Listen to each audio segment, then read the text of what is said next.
We are so proud to introduce, talking about creativity, innovation, and putting Mexico on a high standard. I have the pleasure of introducing a dear, dear friend of mine from many, many years.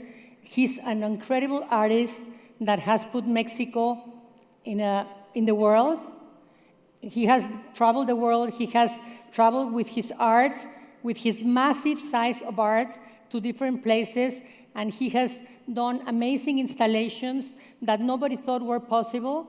And he's an amazing artist, an amazing soul, a dear friend, and a really good human being. My friend Ribelino. Thank you.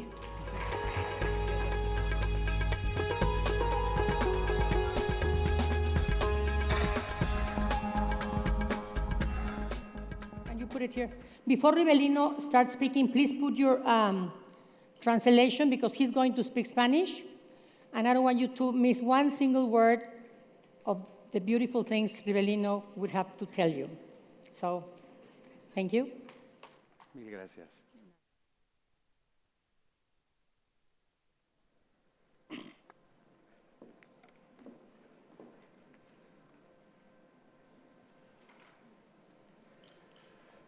Buenas tardes a todos. Antes que nada quiero agradecer la enorme oportunidad que me brinda Gina, Nancy Davis y Susie Ellis al poder hablarles un poco de lo que puede hacer el arte en el espacio público, de lo que es capaz de transformar una escultura en la vía pública, en la calle, en la banqueta de alguna ciudad o en algún parque de alguna otra. Pero antes de eso, quisiera arrancar con algunas preguntas. ¿En qué piensa la gente cuando camina por la calle? ¿En qué piensan todos esos miles de personas cuando transitan por algunas de las calles de las ciudades más importantes del mundo? O en algunos de los pueblos más pequeños también del mundo. ¿Piensan en la historia de la ciudad?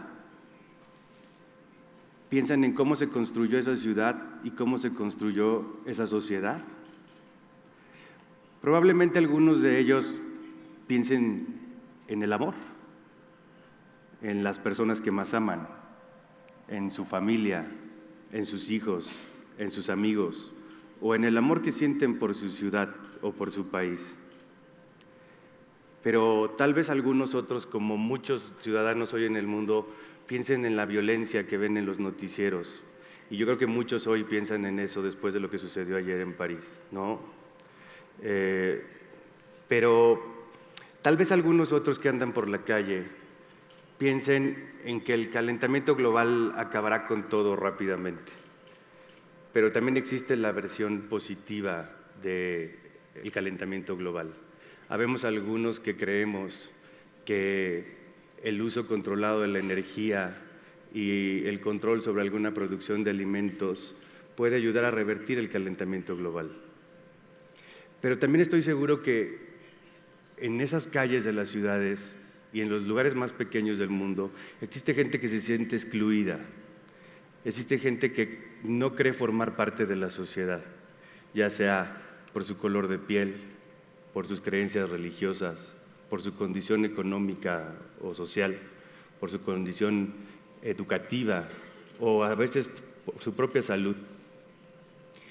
Pero también hay personas que se sienten en la calle excluidas porque no se acepta lo que piensan, porque no se escucha lo que quieren decir, porque las cosas que dicen son cosas que incomodan o cosas que preferimos mantener en silencio. Pero ¿quién es realmente ese otro que está en la calle al lado de nosotros? ¿Quién es ese otro que camina con nosotros y que se mete en el metro, con el cual entramos a las salas de conciertos, con el cual entramos a ver una película, con el cual estudiamos? ¿Realmente nos importa el otro? La suma de muchos otros se vuelve todos nosotros.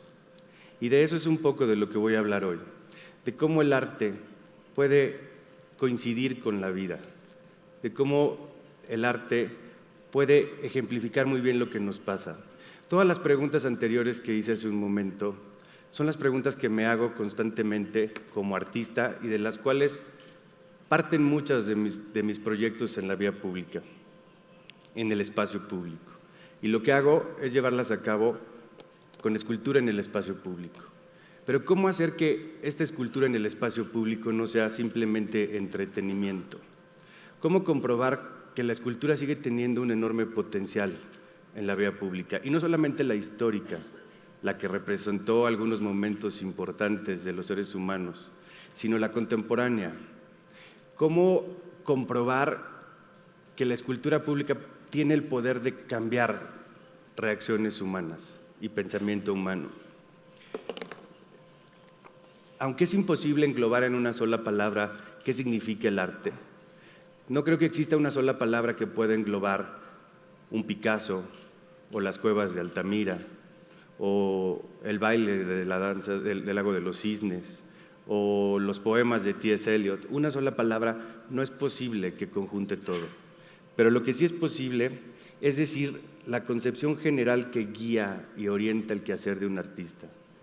Para mí, concibo el arte como una forma que enriquece la experiencia humana, que nos ayuda a tener luz para poder entender lo que somos, lo que hemos sido o lo que podemos llegar a ser. Y el arte utiliza la estética como puente para poder hacer reflexionar a las personas sobre algún tema importante. Pero el arte también utiliza temas muy duros para enfrentar al espectador consigo mismo y que reflexione sobre algo que casi siempre decide darle la vuelta. Hoy les voy a contar una historia de cómo la vida y el arte coincidieron con una de mis piezas. En 2009 presenté por primera vez un tema de ética social, una exposición que hablaba de la libertad de expresión. Se llama Nuestros Silencios.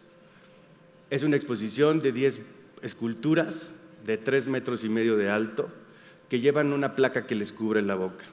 Eso como muestra de la autocensura o de la falta de libertad de expresión. Estas esculturas, a partir de 2009, eran acompañadas por otra escultura particular. Es un cubo de 2 metros por 2 metros por 2 metros. Dentro de ese cubo hay unas réplicas de las esculturas monumentales de pequeño formato. Por esos agujeros que vemos ahí al lado, las personas ciegas pueden meter las manos y tocar las esculturas pequeñas en el interior y darse cuenta cómo son las esculturas monumentales. Desde 2009 la exposición ha recorrido Lisboa, Madrid, Bruselas, Potsdam en Alemania, Roma en la Villa Borghesa, el Jardín del Parlamento en Londres,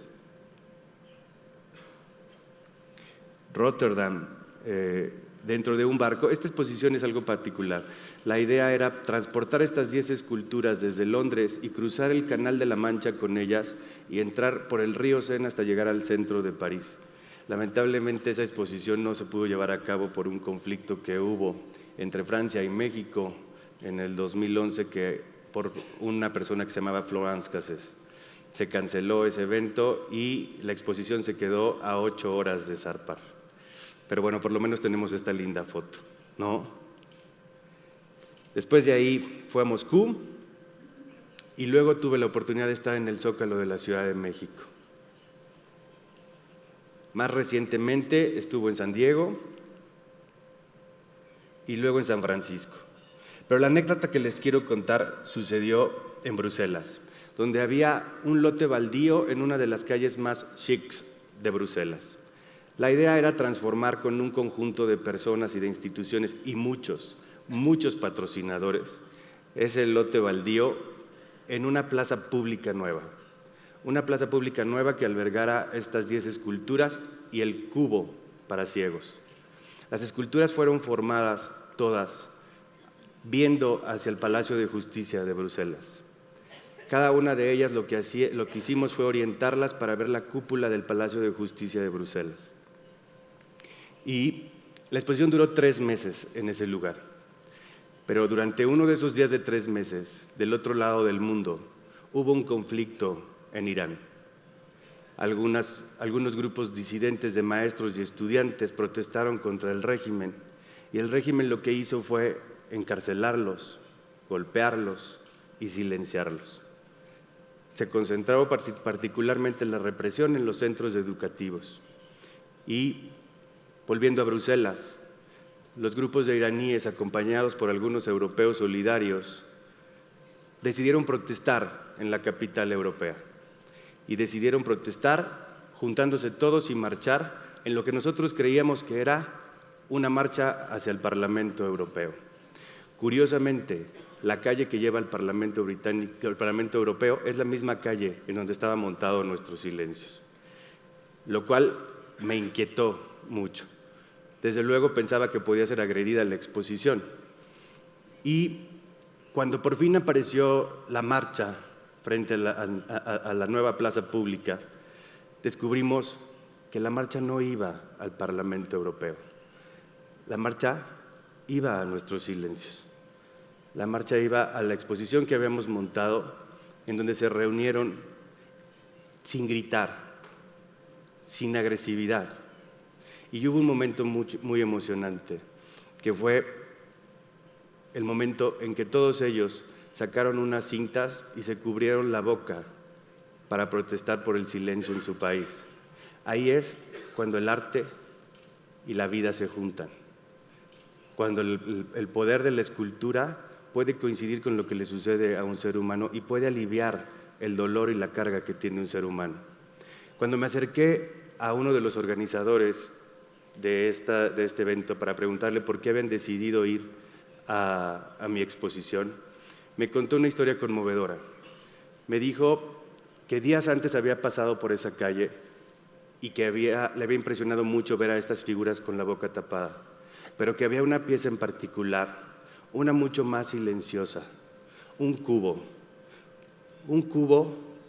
que se parecía a su país, un cubo donde se encerraba gente y se le mantenía en silencio.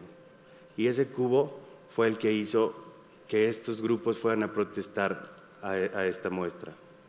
Pero también hay otro tipo de arte público, otro que requiere de un poco más de entusiasmo. En estos momentos presento mi nueva instalación en Trafalgar Square, en Londres. Es mi más nueva propuesta. Son 2 esculturas monumentales, 2 dedos índices enormes que se señalan uno al otro, que se apuntan uno al otro. ¿Qué significa señalar en estos momentos de la historia?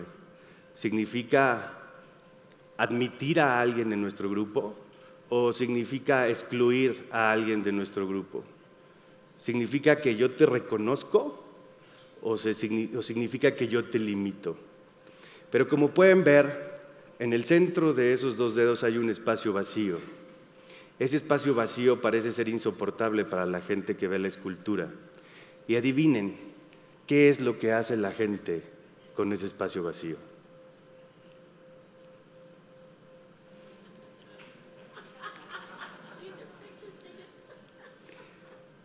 No lo soporta. No soporta ver estos 2 dedos señalándose, increpándose uno al otro. E intenta cerrar ese espacio y unir las 2 esculturas. Algunos se esfuerzan mucho por tratar de cerrar ese espacio. Otros utilizan cualquier parte del cuerpo. Y hay unos que hacen cadenas para poder tocar las esculturas. Lo que es importante de esta escultura, cuando tú la ves a lo lejos, son ellos los que se señalan. Cuando tú te acercas y ocupas el espacio vacío entre los dedos, eres tú ahora el señalado. Pero cuando tú tomas una actitud mucho más positiva y extiendes los brazos, o lo que puedas, entonces ya no son ni ellos ni yo, somos nosotros. Y la igualdad, que es de lo que trata esta pieza, es un tema de todos nosotros. Yo creo que la escultura pública ha sido importante desde su aparición en la época rupestre y lo va a seguir siendo mientras haya seres humanos. Les agradezco mucho su tiempo y su atención. Mil gracias.